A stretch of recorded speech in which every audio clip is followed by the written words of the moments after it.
కుమారి గారు నమస్తే అండి. నమస్తే. కృష్ణకుమారి గారు, ప్రస్తుతానికి సనాతన ధర్మానికి సంబంధించి ముఖ్యంగా ప్రతి మీడియాలోనూ ఒక పెద్ద రచ్చే నడుస్తోంది.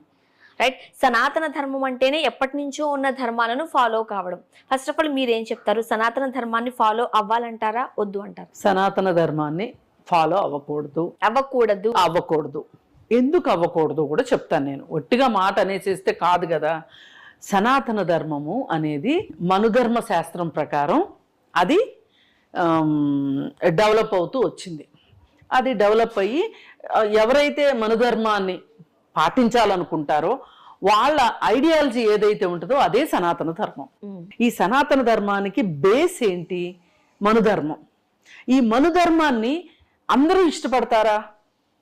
అది అందరికీ ఇష్టమైన విషయమైనా, అందరికీ ఆమోదయోగ్యమైందేనా, అందరికి రక్షణ సంరక్షణ అందులో ఉందా అని ఇన్ని ప్రశ్నలు వస్తాయి.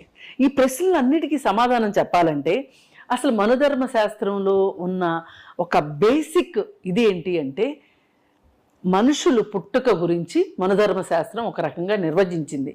ఏంటి అంటే, బ్రహ్మదేవుడు తల నుంచి బ్రాహ్మణులు, భుజాల నుంచి క్షత్రియులు, ఆ తర్వాత వైశ్యులు, ఆ తర్వాత చివరిగా మధ్యలో కర్షకులు వాళ్ళు కూడా వస్తారు. అదంతా అయిపోయిన తర్వాత కింద వాళ్ళు ఆఖరిన కాళ్ళల్లో నుంచి వచ్చిన వాళ్ళు శూద్రులు అని. అంటే వారు అంటరాని వారు. ఈ సమాజంలో ఉన్న ప్రతి ఒక్కరికి ఏమేం పనులు చేయాలో నిర్దేశించింది మనుధర్మ శాస్త్రం. బ్రాహ్మణులు ఏం చేయాలి, నైతికత గురించి, ఆచార వ్యవహారాల గురించి, దేవుడు, మంచి చెడు, పూజలు పునస్కారాలు అవన్నీ నడిపించేవాళ్ళు బ్రాహ్మణులు. ఆ తర్వాత క్షత్రియులంటే రాజు కోసం యుద్ధం చేసేవాళ్ళు క్షత్రియులు. వైశ్యులంటే వ్యాపార వ్యవహారాల్లో ఉండేవాళ్ళు. ఇకపోతే ఇంకా కర్షకులు కావచ్చు, వాళ్ళు ఇంకొంచెం ఆ పై వాళ్ళకంటే ఇంకొంచెం తక్కువ.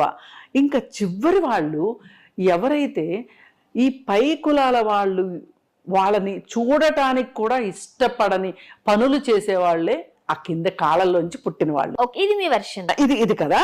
అయితే అలాంటప్పుడు ధర్మము 4 పాదాల్లో నడుస్తుంది అని చెప్పినప్పుడు ఈ 4 రకాల మనుషులకి ఒకే రకమైన సుఖాలు సౌఖ్యాలు రాజ్యం నుంచి కావచ్చు, ఇప్పుడు ఆధునిక కాలంలో రాజ్యం నుంచి, పాత కాలంలో రాజ్యం నుంచి కూడా అందవలసింది వీళ్ళందరికీ కలగజేయవలసిన బాధ్యత ఎవరికి ఉంటుంది? ఎవరైతే పాలకులు ఉంటారో వాళ్ళకు ఉంటుంది.